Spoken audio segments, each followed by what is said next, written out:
An Excess Of by Stuart Aken.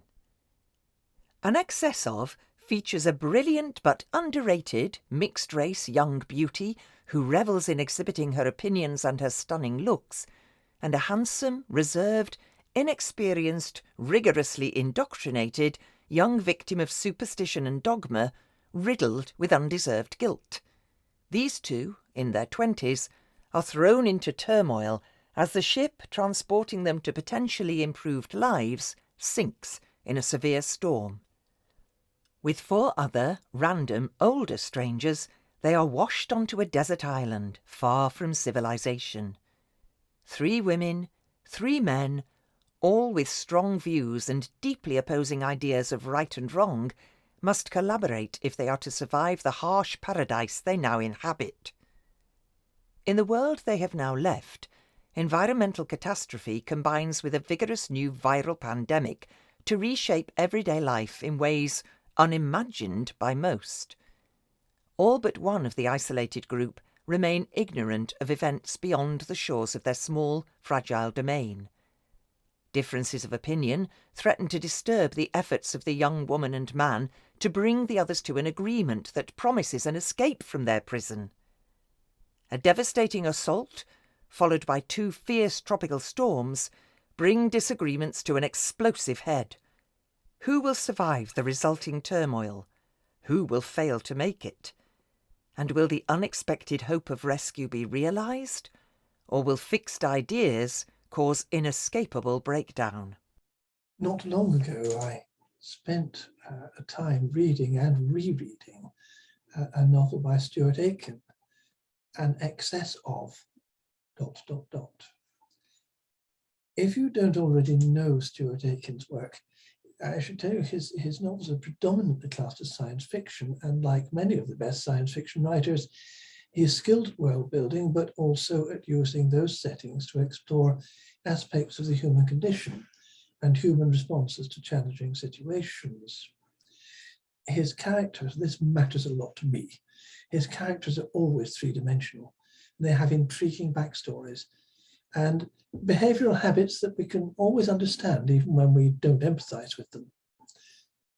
He is also extremely well read, and although he tends to wear his learning lightly, the wealth of knowledge that he carries enriches his writing.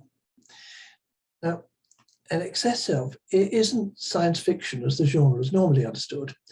So to that extent, it's a departure from Stuart Aken's previous books. But the Aken characteristics aren't hard to see in this new novel.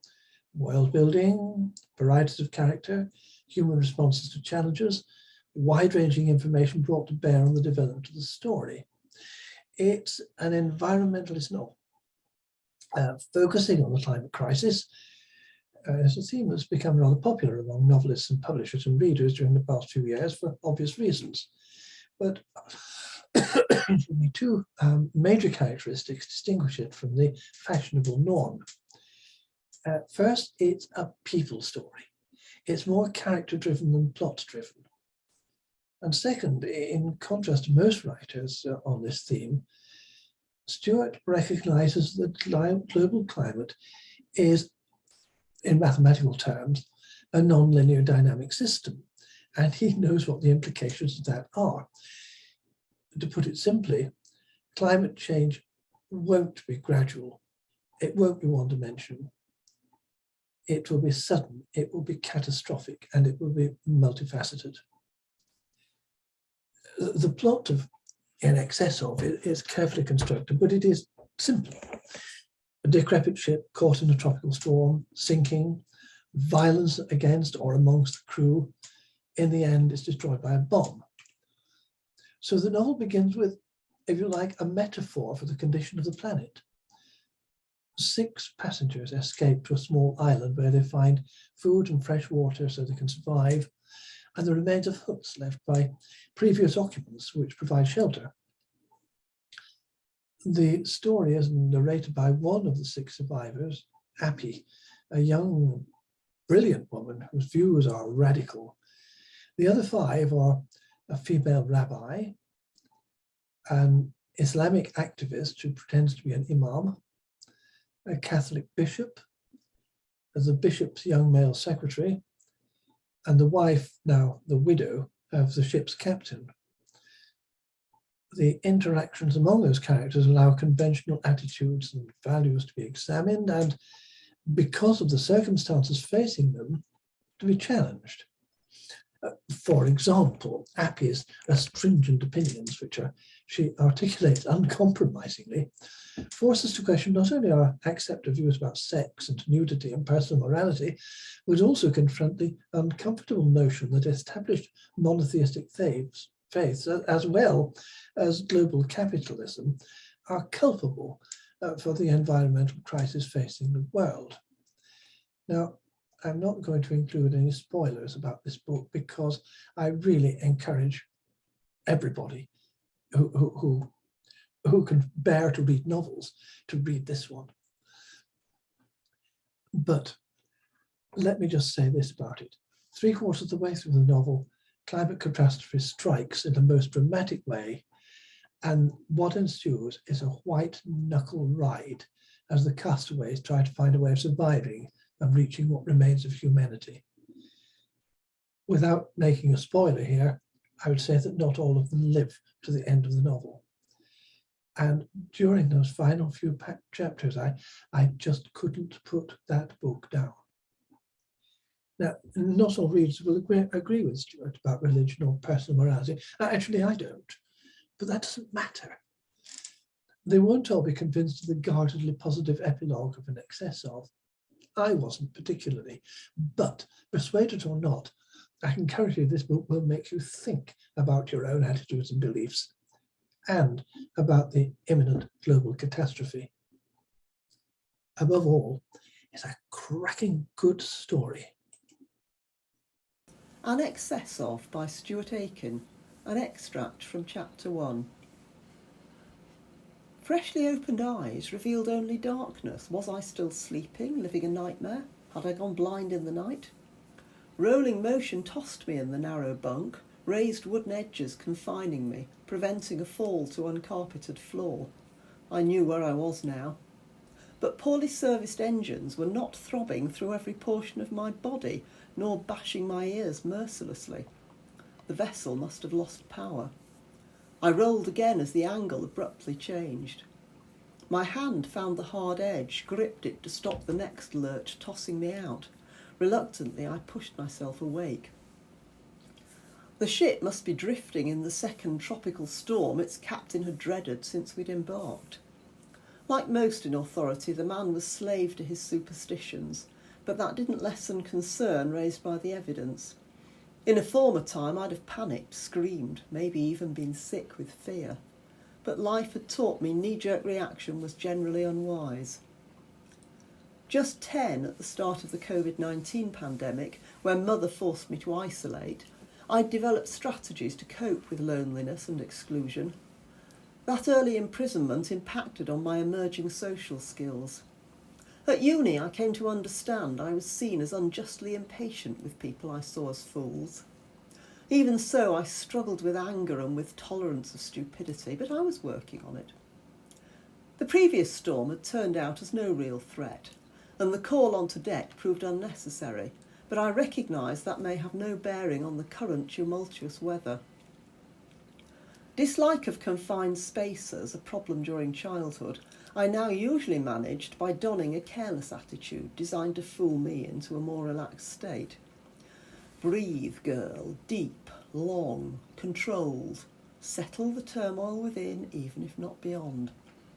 My watch should be where I'd left it. How anyone can wear them in bed, irrelevant thought.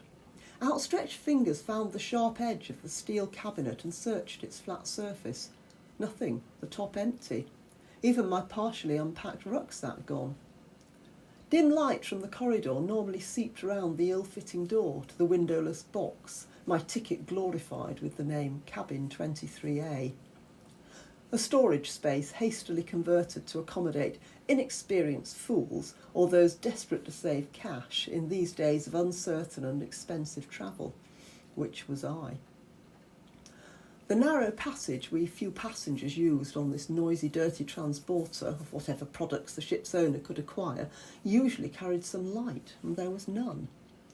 My limited experience sailing on a small yacht led me to suspect that was probably not ideal. There might be a need for me to move, to actually do something. The fog of alcohol-induced sleep initially cushioned that thought in the false cotton wool of ill-informed indifference, but I moved voluntarily at last. Bare metal cooled naked feet as I eased myself from the bed.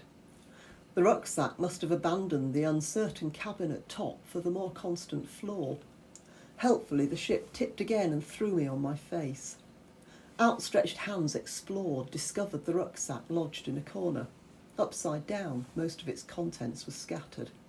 I found the plastic strap of my watch, slipped it onto my wrist. A click of the tiny button illuminated the square screen. Not blind, then.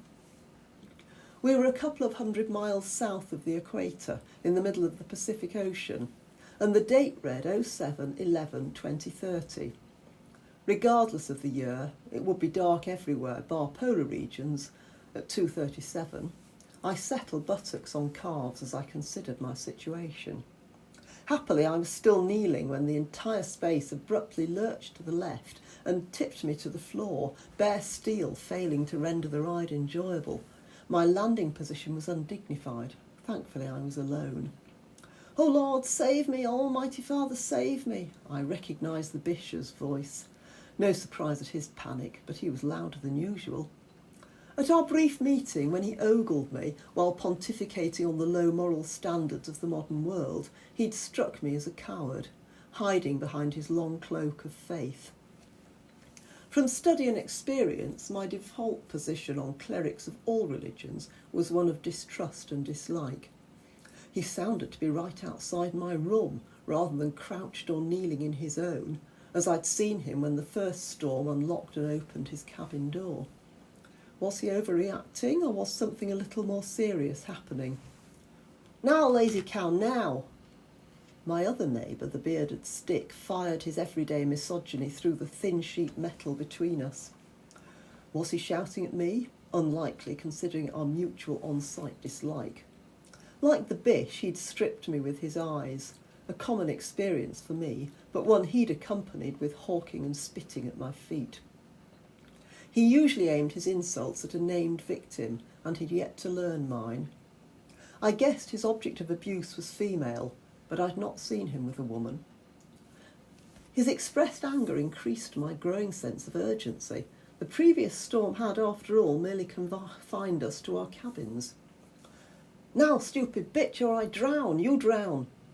His thump on the metal moved me again. The sound was followed without pause by a flow of cool, salty water streaming through the space where my closed door had been, banging it back against the wall of my room and soaking me. Had he bashed it so hard he'd broken the flimsy lock? Irrelevant. If seawater flowed down here, I must get out, quickly. A pungent smell of diesel mixed with burning. Unidentifiable noises echoed along the narrow passage, creating a confusing cacophony. "Fire! Fire! All get off ship! Everybody leave cabin now, please!" The vaguely oriental accident I'd failed to place came from a reasonably pleasant crew member, and even at a distance sounded full of terror. That made a significant difference, settled it. No time for refinement. With life itself under threat, I grabbed the first thing to hand from beside my rucksack. A soggy garment, might be my blue sundress, though the light from my watch was too faint to tell. I dragged it over wet hair and skin with difficulty. I'd put up with inevitable stares of disapproval from the Neanderthal clerics and maybe change into something more conservative later if this event morphed into the false alarm I'd first suspected. Paddling through a low, flowing flood towards the closest steps leading to the deck, I expected further reaction from others, but heard and saw nothing. Another wave of ocean water gushed down, knee-deep this time, surprising me in the pitch darkness and knocking me off my feet, flushing me all the way back to the end of the corridor, waking me fully at last. I scrambled up a steep ladder, my climb ending on the bridge. Serial flashes of lightning illuminated the scene through rain and spray-soaked windows, revealing a tumultuous sea and the bizarre angle of one forward stack of containers that appeared to have formed an attraction for the ocean. That they remained connected to each other and the ship at such a lean seemed impossible, but their crazy slant might explain the odd list of the ship. 2 men lay bleeding out on the floor, wounds even my inexperienced eyes identified as probable gunshots. In a dramatic cliché scene I didn't need, another member of the crew fell across my path. The violence of the storm drowned my theatrical scream. No longer draped over the wheel, he'd almost literally lost his head from the attack, and another aggressive pitch of the ship had dislodged him to fall across my feet. I knew genuine fear now. Was the killer still here? Clinging determinedly to last night's questionable meal, I shambled down dangerously slick, sloping steps to the container deck. Outside, blackness surrendered to continued flashes of tropical lightning and the stirred bioluminescence of the storm. The greenish glow of billions of minute sea creatures lending the scene a blend of the horror of a Stephen King novel and the bilious taint of a Netflix disaster movie. The ship's outer lights blinked fitfully in a pathetic echo of the lightning. And, obscured by deck cargo and superstructure, flickering flames rose from an unknown source, lurid reds, oranges and yellows, doing little to warm my flesh, but urging me to move quickly towards safety. Over the madly dipping and rising deck, I struggled against intermittent surging walls of surprisingly cool water, gushing between increasingly dangerous stacks of metal boxes. Biblical rain added to the wet of the mad ocean. Silently I reverted to childhood and thanked an unnamed, non-existent protector for putting me into this storm in tropical waters. Imagine this in Arctic waves, sleet and snow. I laughed silently at my brief idiocy and rationally sought signs of the others through the dense curtains of falling water. A fleeting gap in the torrent exposed for a split second the single small lifeboat swinging wildly from its davits as unpractised hands prepared a launch. Struggling through the deluge, I was twice washed to the deck by crashing breakers. Closer to the action, I saw 2 male passengers struggling to keep their feet. The third, the fit one I knew only as Brodie, madly signalled me to hurry as soon as he saw me. Zoe, the only female crew member, arrived in pyjamas with her properly dressed captain husband. He freed whatever had fouled one of the boat's support ropes. The small vessel could now be lowered into a sea intent on devouring it. A flamboyantly brilliant flash of lightning froze the scene for an instant. Accompanying thunder crashed close enough to threaten the stability of more stacked cargo. That the captain had the presence of mind to cling to that vital rope, despite many distractions, might save us all. No other crew member was in sight.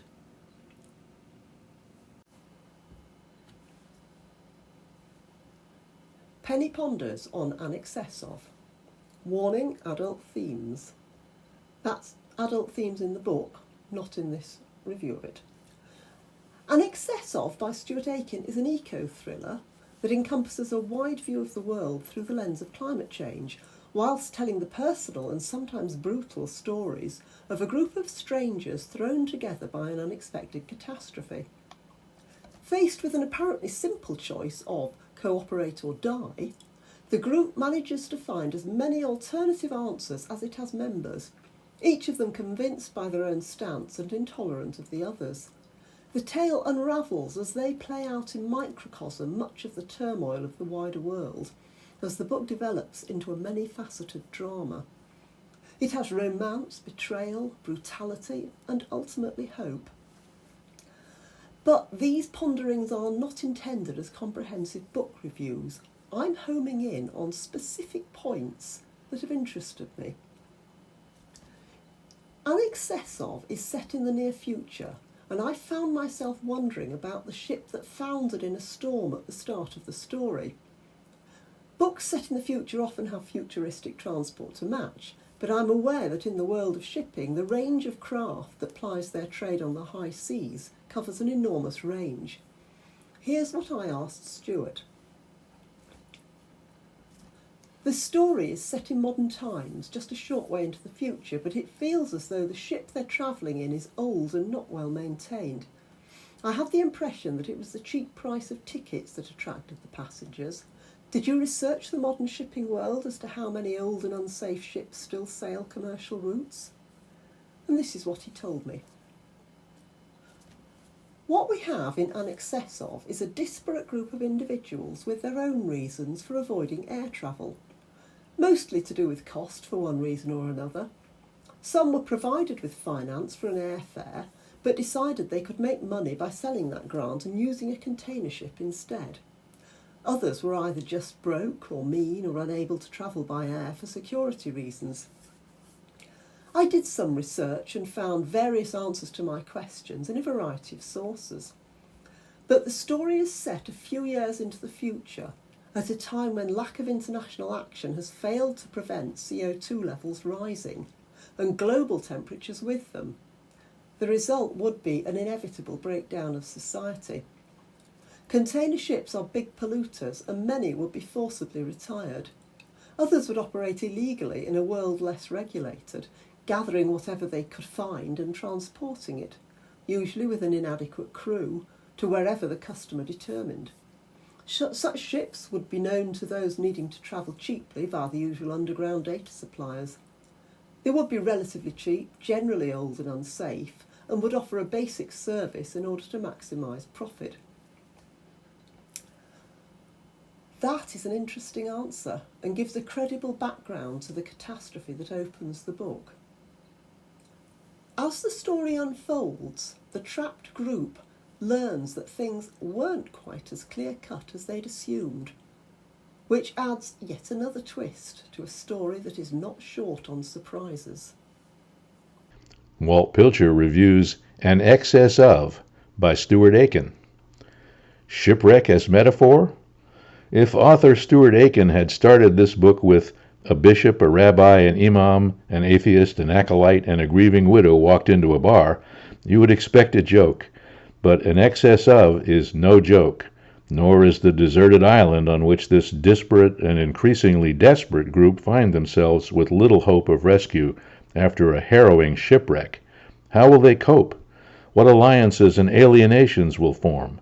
In this page-turner, Aken's characters face one challenge after another, mostly successfully, but not without strife as their true identities and proclivities emerge.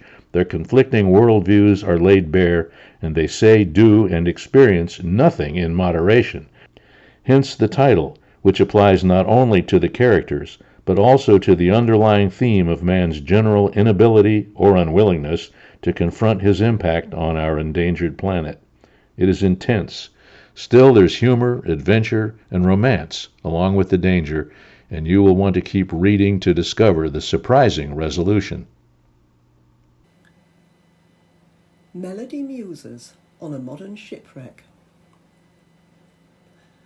An Excess Of by Stuart Aken is an eco-thriller with adult themes and strong language. The book starts in the dead of night, with one of the characters woken suddenly in their cramped cabin, the floor already wet with seawater. Shipwreck has to be scary, especially when it happens without warning at night. This was no luxury cruise liner, nor indeed a very large ship, and things generally seemed rather ramshackle. It was carrying a few passengers, but must have been making its money from its cargo. But what was that cargo? Something illicit for sure, but not live animals. The only living beings aboard that ship were people, except that a ship is too large, too much its own world not to have been colonised by other creatures. The antics of the humans in this book keep the plot full to bursting, but my remit is to ask an animal question, so I did. Here's what I asked Stuart Aken. Stuart, did any of the animals on board the original ship make it? Perhaps survive and create their own colony on the island as they watched the humans degenerate? Here's Stuart's answer. The only animals aboard the ship were the ship's cat and rats. none made it to the only lifeboat, and therefore none travelled to the island. The remote island previously had a small population who raised chickens, goats and pigs, but droughts in the 1960s forced them to leave their home, and being poor people, they took all their livestock with them. Native creatures on the island include a few species of birds and some visiting seabirds, tree frogs and marine life, including turtles and various types of crab. The rats that often arrive as passengers on cargo ships visiting various islands never arrived simply because no such ships ever went there. The people travelled long distances by native canoes to collect necessities they couldn't grow, and made sure they travelled back home unaccompanied by unwelcome rodents. The sea, of course, is a source of fish to be caught and eaten. Aha! So there was a ship's cat. And rats, of course. Is there any ship anywhere that doesn't have a resident colony of rats? And in a ramshackle ship shirking health and safety guidelines, rats will have a lot of leeway. They are resourceful animals and great opportunists. So, on behalf of the ship's animals, I am hijacking the plot of An Excess Of, and I'm setting a couple of rats' nests in hidden corners of the lifeboat. As to the rest of the rats and the cat, well, cats are notoriously reluctant swimmers, but it is a skill they possess, and rats are proficient in the water. Not that they are likely to have made it ashore under their own steam, but the vessel broke up with quite a bang and would have generated sufficient flotsam to keep one feline and a whole colony of rodents afloat to dry land. If any of the characters in a sequel to An Excess Of revisit the island of this book, I think they are in for a surprise.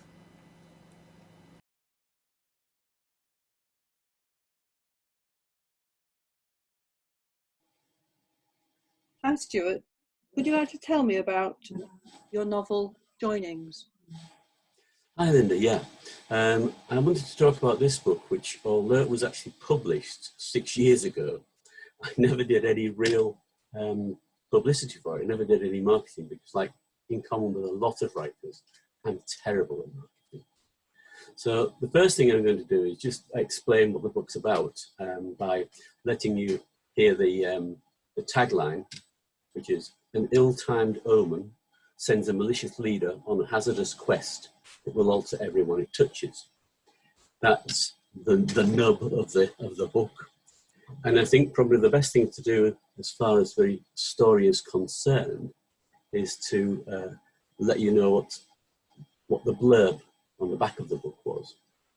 And that is, when the Skyfire arrives early, Daglakaz sets out for the ancient homeland to harvest a new godwood and exchange virgin gifts. He must lead his pilgrims hundreds of leagues over pirate-infested seas, across hostile lands, and return triumphant before the seared sky dies back to normality. In his father's absence, the renegade Aklon risks torture and death to bring justice to the people. Mind Talk with a Wise Woman on the distant mainland has opened his eyes to the evil underlying the society he inhabits. And while seeking truth, he finds a soulmate in the most unexpected place. Seeing his daughter Chumalin wrongly chosen as a virgin gift, religious fanatic Aglidron follows the mission to right the wrong. Okintala, her betrothed, helps kidnap the rightful victim to take her over unknown seas and lands, risking violent death at the end of their journey. So that summarises what the story is about. And the way in which I actually wrote the book was to choose 8 narrators, and each narrator takes a chapter in turn, so to speak, but they don't narrate in first person, it's third person, but they are the point of view characters. So I've got 8 of those. There are 3 consecutive stories going on throughout the book, which interweave all the time. And the book takes what is the first part of an epic journey. I started to write this book over 20 years before it was published. And the first thing I did was drew the map. That's a copy of it behind me. Because one of the things, I don't know how many people actually read fantasy the way I do. One of the things that matters to me when I'm reading a book on fantasy is I like to know where people are.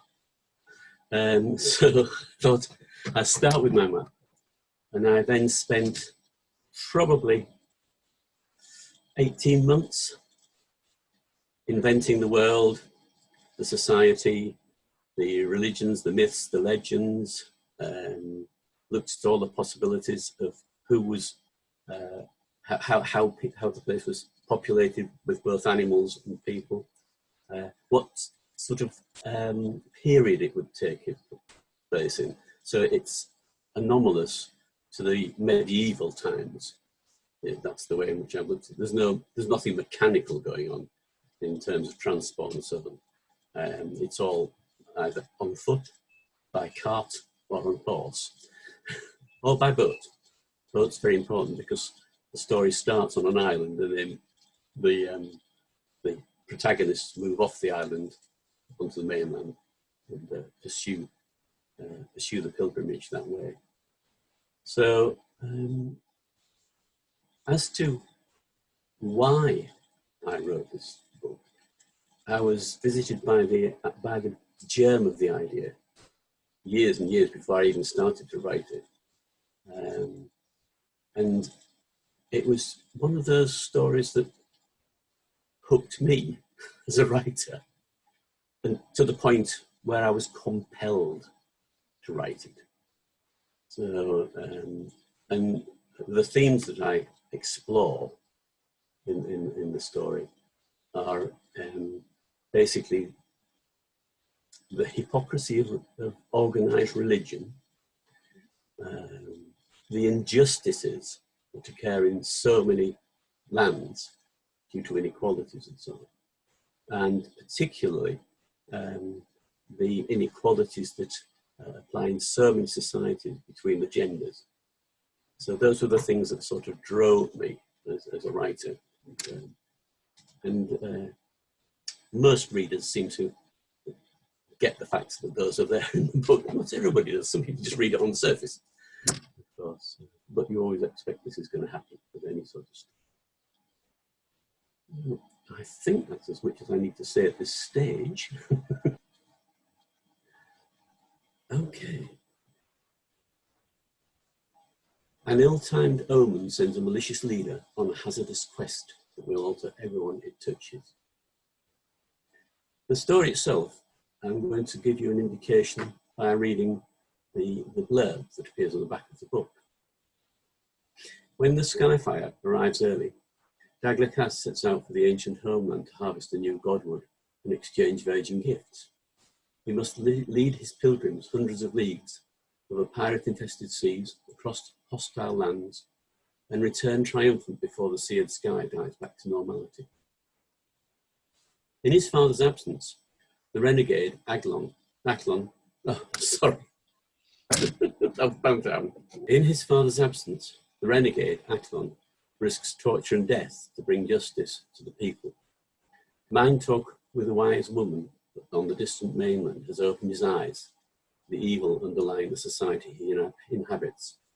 And while seeking truth, he finds a soulmate in the most unexpected place. Seeing his daughter, Tumalin, wrongly chosen as a virgin gift, religious fanatic Agladron follows the mission to right the wrong. Arkentala, her betrothed, helps kidnap the right victim to take her over unknown seas and lands, facing violent death at the end of their journey. So that's the story. Okay.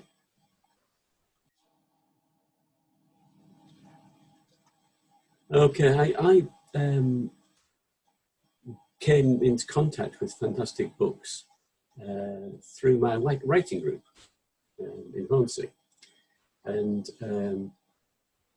what actually happened was that Dan had read one of my short stories and enjoyed it. And as a result of that, he asked me to write a story for an anthology he was producing, which I did, and he enjoyed, and he incorporated it into the anthology.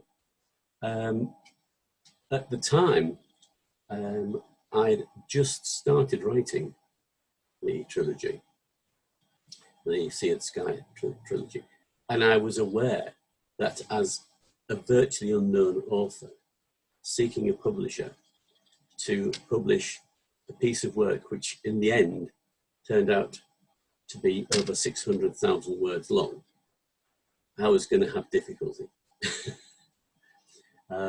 So I approached Dan with the first book that I'd finished, and he liked it. He loved it. And Dan's a great guy to work for. He understands authors. His deal with authors is extremely generous, and he does all the work that's necessary. So he got the cover design, he designed the interior of the book, he put it all through for both digital and paperback versions. I didn't have to do any of that. And it was wonderful for me because I'm not really very technically, well, you know, I don't deal with technical stuff very well, I'm afraid. I'm much more the creative type.